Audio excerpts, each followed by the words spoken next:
Max, I'm looking at a story on NFL.com. Yes. And they're going through one potential NFL MVP candidate from every team. Okay. Now, I'm not going to. I'm gonna spoil it, but yeah. Well, I'm not going to go through like, oh, is this guy? Could he really be an MVP? I don't think Kyler Murray's going to win MVP this year. If he does, that'd be great. But the question, and that's who they have for the Cardinals.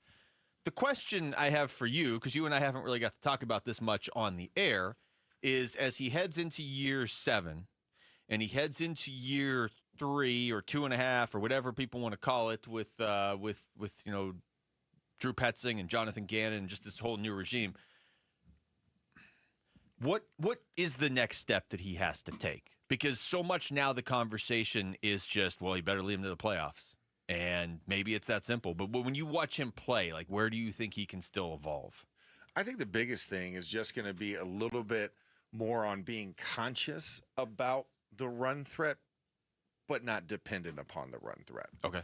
When you're talking about the quarterback evolving, like, yes, he needs to have legs. And yes, he needs to, be able to get out of trouble when nobody's available because you don't have targets. Well, you have quality targets, right?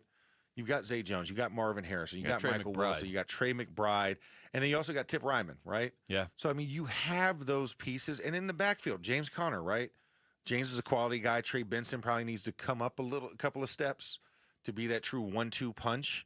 But you have all these pieces, and we need to see it correlate. You've astounded at moments where you've outperformed and you've gone against, something that was supposed to be a near, just embarrassing defeat. You've pulled out a victory in those like moments. That Raiders game. You had those surprises, but now it needs to be a consistency. And I think that's where I struggle with is that there's no like true consistency with Kyler. And if he can make that jump, right, to where they're a competent and competitive team game in and game out, I think that's what it is, and that should lead to a playoff appearance. It should. Now, granted, last year NFC North was ridiculous, so yeah, that was crazy. But Seattle should have been the next team, and not you. Yeah, I mean that's right? the problem is you weren't even in position to get screwed over by a tiebreaker or something. Yeah. So I got two very specific questions for you. One, the numbers don't necessarily back this up. I'm looking at the numbers, but when you talk about Kyler being a threat to run, but not running too much, but like finding that balance where, part of the reason you were the number 1 overall pick a few years ago, and I know it wasn't Monty Ossenforth that made the pick, but still, part of the reason you were the number 1 overall pick is because you can run. Dual threat, yeah. Yeah, so it feels like he maybe early in his career was running too much, and then lately isn't running enough. That's kind of what it feels like. Do you feel that too? I do. I feel like it's just like a rubber band, right? You pull and you stretch it so far, it's gonna bounce back in the other direction. I think that's what has happened. Now you need to find the happy medium point because you need that threat to be real, so that you get the defense to suck up, so that you can't throw it over the top. And I think the other thing that he has to unlock is his relationship with Marvin Harrison Jr. Like that's what we saw last year, where it just looked like they were on different playing surfaces, not even in the same area. You know what I'm saying? Like it was almost like one guy was in a turf dome and the other one was outside in winter. You know what I'm saying? Like it was just that polarizing of how their connection just wasn't there. If you can unlock that connection, I think that cures a lot of these ills.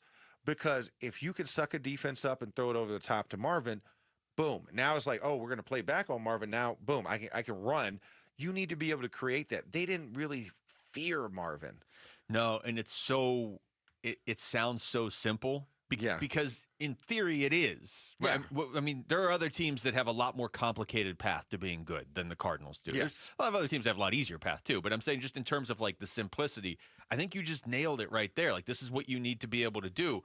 It sounds so simple that makes me nervous. Yeah, because you should just be able to snap your fingers and make it happen now. Because it's not that easy, right? I think that's where people kind of think, well, if I put good players on a team, the team should be good. Yeah. And there's a thing called chemistry, that has to happen. I can go find the 5 best offensive linemen and throw them together. It's not guaranteed they're not going to give up a sack. Yeah. And I think the same thing happens with a quarterback-wide receiver relationship.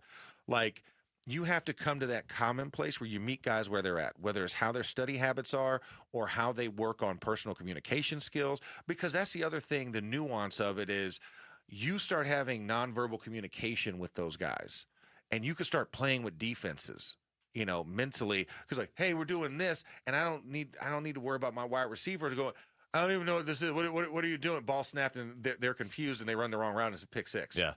So I think I'm not saying y'all have to go live together and be best friends and play video games together all day, right? And go get ice cream. But at the same time, it needs to look competent. And I felt like last year it didn't look competent at times. There were moments like the Rams game the first time where it was like, oh, these guys are unstoppable. But then there were other moments where it was like, Marv's still out here? Like, where? Is he still on the team? Like, where is he? I mean, think about the Chicago Bears game. Yeah. Right? It was like, you should have destroyed them. Yeah. And they were coming off of that terrible Washington play at the end of the game, right? So I would have been attacking their DBs all day, but it was a run game, right? It was James Conner fest. And it was Kyler running as well. And then you had moments of him, and then Trey McBride took over. So it was like, and Kyler's going to go to what he feels comfortable with, right? Trey is an easy receiver to throw to. I don't blame him. If I had Trey McBride and I couldn't, nobody else is getting open, I would just throw it to Trey. Hey, look at the Raiders, right? Yeah. They didn't know who they were having it throw at quarterback from week to week. Yeah. And all of a sudden, but hey, Brock Bowers found the ball every time. Snap the ball to somebody who can get the ball to Brock Bowers. That was pretty much the Raiders. And we don't care if he's triple team. Just throw it in his area. So here's my other question to you. Why, when you look at this, when you see it on tape, when you see Kyler now, because we have the argument, I get it, it's there. He hasn't had the chance in this offense with Drew Petzing. That hasn't been 6 years. That's only been a little bit of time. But really a year and a half. Yeah, a year and a half. Yeah. He's going into basically his second half of his second year with that. Yes. Why though has he struggled in the second half, or why has his team struggled in the second half so much? Because early in his career, everybody just wrote it off as, well, Cliff struggled at Texas Tech too.